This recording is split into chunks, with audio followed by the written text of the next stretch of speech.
roi berbère antique. Une date défiant l'éternité.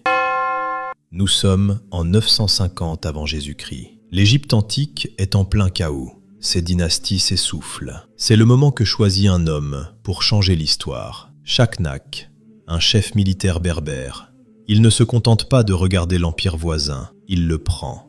Il unifie le pays, monte sur le trône et fonde la 22e dynastie des pharaons. Ce n'est pas juste une victoire militaire, c'est le point zéro d'une ère nouvelle. Beaucoup pensent que les calendriers ne servent qu'à compter les jours. C'est faux. Celui-ci sert à survivre. Depuis l'Antiquité, bien avant les technologies modernes, les Berbères ont compris une chose cruciale. Pour ne pas mourir de faim, il faut écouter la terre, pas la lune.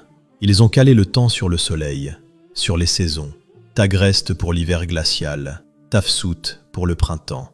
C'est une alliance vitale entre le paysan et son sol. Vous sentez cette vapeur qui monte ? C'est l'odeur du couscous aux 7 légumes qui mijotent. La famille est réunie autour du repas de Yenayer. On place le plus jeune enfant dans une grande gaza. On verse sur sa tête des fruits secs et des friandises, comme une pluie d'abondance. Ce n'est pas du folklore.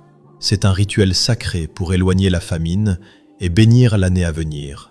En additionnant cette victoire antique à notre ère actuelle, le compte est sans appel.